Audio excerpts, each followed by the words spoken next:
So I'm just here to be as real as possible with you, be my authentic self, and try to trigger people to be their authentic self as well, and help people who are experiencing or facing the same thing, and we can share our stories, and just even if it's just having someone that relates to you and experience the same thing as you is comforting. So yesterday I recorded a video and I was super pumped, motivated, and just sharing insight as to my thoughts and my experiences. Now I'm sharing another experience that I had this morning, and I'm a very analytical person and overthinker and anxious person. So I've been working on obviously overcoming those things, but when you're overthinker, your natural mind, especially in the mornings, if you're ADHD, your mind goes into overthinking.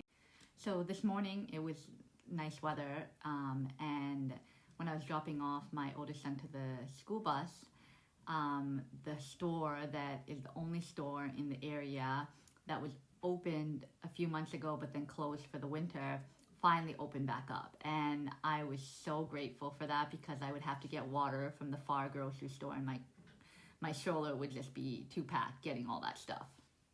So I made a conscious effort to say I'm so grateful to the universe for this store opening back up and for me being able to get water and other little things that I can from that store instead of having to go to the big grocery store every time. So I said to the universe, and then when I went into the store, the owner, I said, oh my God, thank you so much for opening, and the workers too, I told them thank you for being back. But I just made sure that I showed my appreciation and gratitude. That's so important that we have to do. And the thing about gratitude is, like, you have to feel it. It has, when you're saying, like, I find a lot of people make a gratitude list and they say, oh, okay, I'm grateful for my kids, I'm grateful for my partner, I'm grateful for being alive today, I'm grateful for the fresh air, but there's no feeling behind it. Just like manifestations, when you're practicing gratitude, you have to be feeling behind it. That's why I believe in just saying things that are grateful as they come up, acknowledging the smallest thing, that, wow, I'm so grateful for the sunshine. Like they say that when you just start saying and looking for the things that you're grateful for, then it gets you out of what mood you're in. But I don't know if that's necessarily true. I found that gratitude works best when I really feel the experience. So if it's sunshine, I'm like, wow, the sun feels so good on me. I'm so grateful that I have sunshine right now and I'm not in Canada where it's cold. So I wasn't feeling in an excited mood when I woke up. I feel like I didn't get enough sleep last night and I was tired. But when I saw that, it made me excited that, oh my God, the store is open. So that triggered that uplifted my spirits. And then my little one asked, can we go to the beach?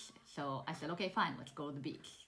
That's probably gonna help me get out of my tired state and just exercise and be by the water.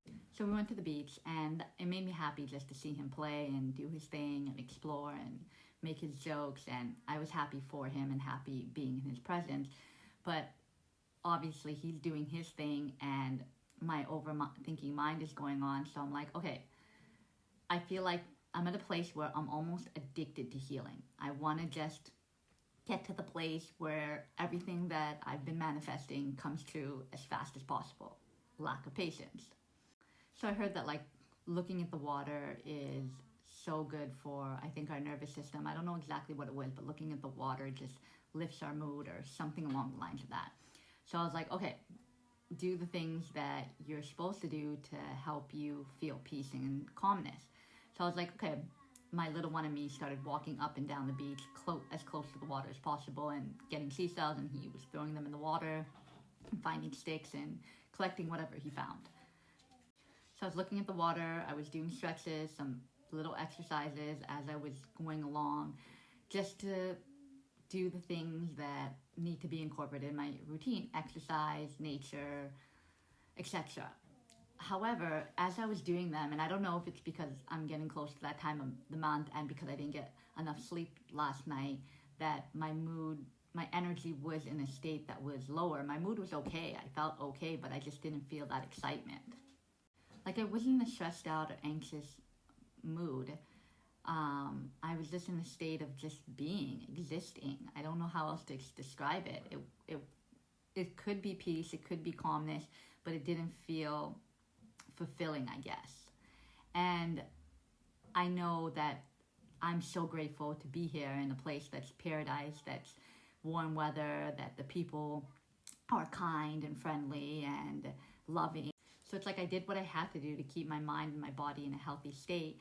But it was like, what I said, I'm grateful to be here rather than be in Canada, suffering in the cold and in a place where my energy didn't feel at home.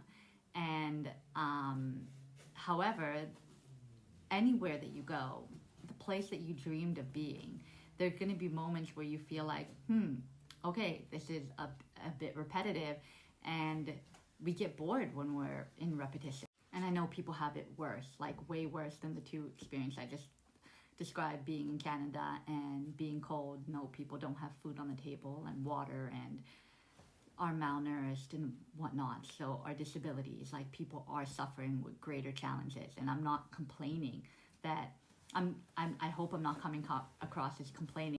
So it's like I was grateful for the moment that I was able to be by the water and exercise. However, the feeling wasn't there of gratitude in the sense of I didn't feel that excitement. I didn't feel that bliss like, oh wow, this is such an amazing experience because I've done it so many times already now.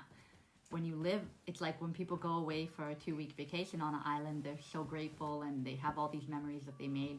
But when you live on an island, it's way different because you become accustomed to it and used to it.